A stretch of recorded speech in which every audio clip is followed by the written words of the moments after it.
Can I come back there and take a picture of the zombie? Sure. You can even shoot the zombie when you're done. And you Oh, just yeah? this out. Okay. And you have or have not fired before? 20 years ago? Okay. Yes. I had a shotgun and a couple of handguns, and it was at a gravel pit.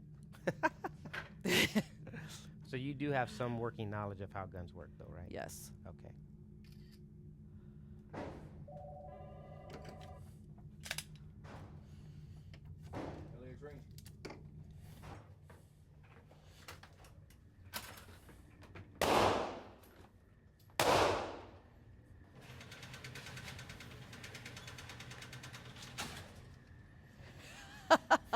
You gave me the zombie to shoot at. Of course. Perfect. Of course. So if you think about your house and you think, okay, outside of a long corridor or hallway, the distance between a door and the furthest corner of that room would be what, 20, 30 feet? Right. Somewhere up in there. So we always put the targets out there during these type of environments because it's more realistic to what we're going to be doing. Right.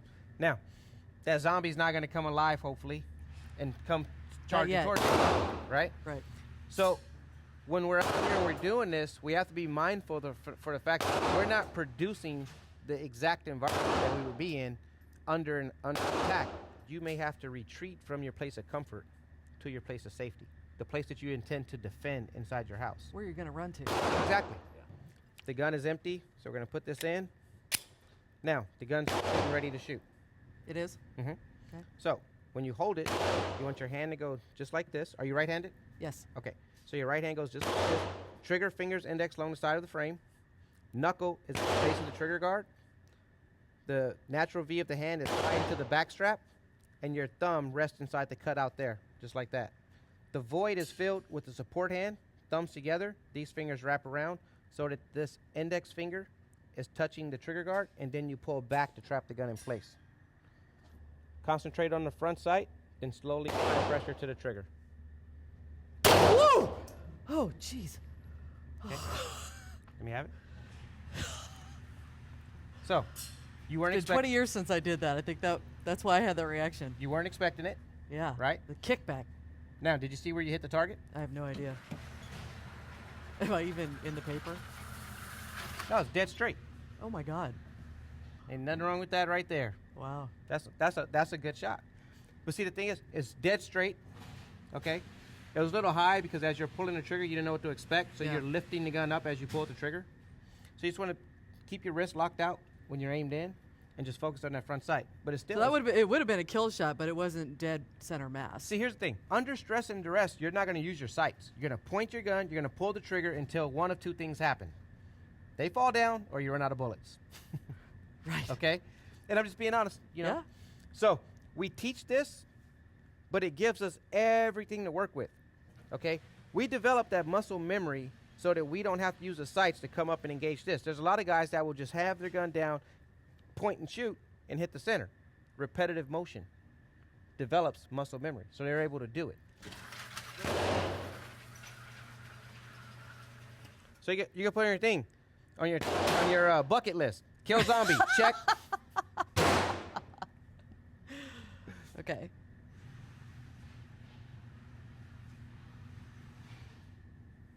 Okay. Yeah, where's left? Just arm right go? there. Right there? Okay. Now extend your arms out. Try to get that outline to be in the green square.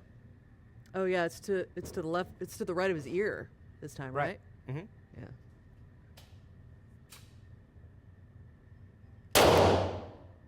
So that was a heart shot. Where is it? It was in the heart.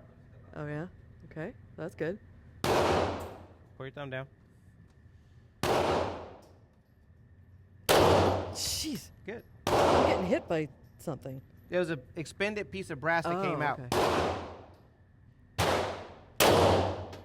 I Abdomen? cannot believe that kick.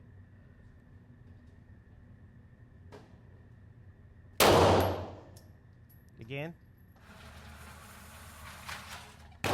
Now, we teach this, Right. but we accept this. Yeah. Yeah. What are you trying to do? You're trying to get this Accept person that to one. stop. Well, yeah. That's not yeah. helpful.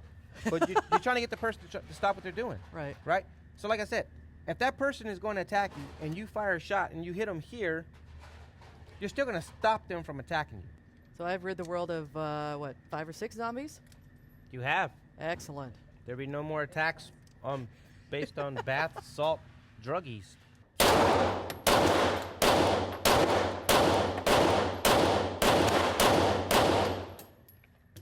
Right in the middle. Repetitive motion. Okay? It's repetitive motion. I shoot the same way every single time. I'm also guessing you weren't shaking. Say again? You weren't shaking.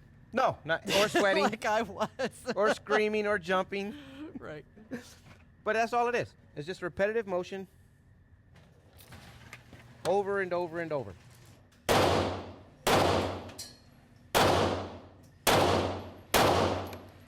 Okay?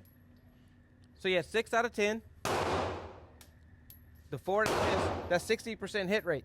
Okay? Okay. Do you know what the hit rate is for actual shootings? No.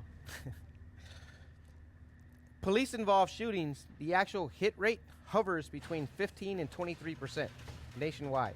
It's very low. And most shootings take place within 0 to 15 feet because of all of the things that cannot be replicated for the real situation. Right. Stress, duress, Right. the fight, the adrenaline and everything else. One of our advanced courses that we teach is we actually take you in the classroom, throw gloves on you, and we start fighting you. And we fight until you are extremely exhausted. Then we bring you out to the lane next to us. We seal all this off. We bring it out to that lane, and we have you shoot a target. Whoa. And these guys are standing there, and they're like, they're huffing and puffing. Right. But it represents a more realistic training aspect of it, What it's going to be. of what it's going to be potentially like. Right. So say if you I don't know if you've ever had a fight, but say if you get into a fight that lasts 45 seconds, you're probably going to be extremely tired. You're Yeah, gonna be last winded. Saturday night. At the bar. Exactly. I saw it on the news. But a 45-second fight, the average person's tired. They're going to be winded. Sure. So just imagine you fight, and then all of a sudden you try to lift your arms up to shoot a gun. Your arms going to be all over the place, you know. We'll have people in an intermediate class, we'll have them do jumping jacks. Oh, wow. Out here in the range. We'll have them do jumping jacks without the fighting part. Jumping jacks, have them run in place, and then have them pick up the gun off the counter and shoot. And they'd be surprised. They'll pick it up shooting, the bullet be way over here because they can't control it. Right. You know, they don't know how to control it. Well, So- I mean, there's an Olympic sport that does that. It does what? You ski, Mhm. and then you have to shoot. Yeah. What's it called? It's the biathlon. Really? Yeah. It's Okay. a winter sport. So it's the same thing, and it tests, whether you're able to. Right. Adjust to. Exactly. Well, So- thank you. You can take this as your proof of your zombie kill. Awesome. And let me get this bucket off the ground.